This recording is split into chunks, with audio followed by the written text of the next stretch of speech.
Bonjour à tous et à toutes.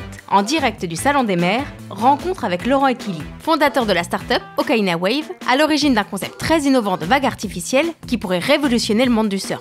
Un concept qui a également convaincu NGE, devenu partenaire du projet. On l'écoute. Bonjour Laurent. Bonjour. Laurent, c'est quoi Okaina Wave? C'est la première vague de surf, mais une vague écologique. Comment ça écologique? Écologique, en fait, il y a deux ambitions sur le projet. La première, c'est comment on vient limiter son impact sur l'environnement. Et si on était un peu plus ambitieux, et si cette vague, en plus, contribuait à pouvoir améliorer les biodiversités des milieux aquatiques qui ont été dégradés par l'homme. Et en fait, l'idée, c'était de penser différemment le projet. Et en l'occurrence, là, on a une approche multidimensionnelle, ce qu'on appelle une approche systémique. C'est-à-dire qu'au-delà de créer une vague de surf, on vient implémenter dessus des nurseries à poissons, on utilise pour des récifs artificiels pour la faune et pour la flore qu'on va mettre au fond des lacs. Et puis aujourd'hui, savoir que 80% des plans d'eau en France sont victimes d'eutrophisation. Et le fait d'oxygéner l'eau avec cette vague va permettre d'augmenter l'oxygène de l'eau, d'améliorer les qualités des eaux et donc indirectement d'améliorer les conditions de vie de cette faune et de cette flore.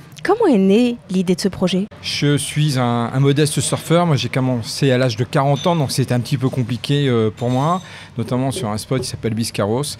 Et pendant que je souffrais pas mal pour aller chercher la vague au large, je réfléchissais à une solution qui permettait d'avoir accès un peu plus facilement à cette activité. Donc en fait, mon modeste niveau de surf m'a aidé à développer ce projet. NGE est devenu actionnaire de l'entreprise. Tout à fait. Comment s'est fait la rencontre? Alors déjà, NGE, c'est plus qu'un actionnaire, c'est un vrai partenaire sur différents sujets. Et la rencontre, c'est souvent une histoire d'homme. Au sein d'NGE, il y a un dirigeant, il s'appelle Stéphane Pérez, et qui a été très à l'écoute, très attentif, qui a cru à ce projet franchement fou au départ, qui nous a apporté son soutien. D'abord, NGE nous a payé en tant que partenaire sponsor. Et puis la relation s'est affinée, elle s'est approfondie, jusqu'au jour où NGE a décidé de rentrer comme partenaire actionnaire au sein de notre capital.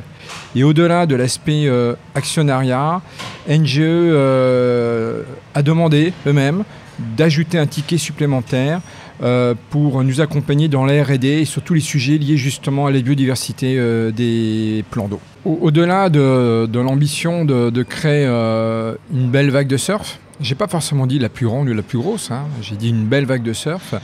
L'ambition première, c'est que ce projet puisse servir d'exemple à d'autres porteurs de projets, à d'autres entrepreneurs, et expliquer qu'on peut avoir un schéma de pensée différent, une approche différente, notamment ce qu'on appelle cette approche systémique, et penser différemment ces projets pour intégrer dès le départ, dès la conception, notamment le sujet de l'environnement et de la biodiversité.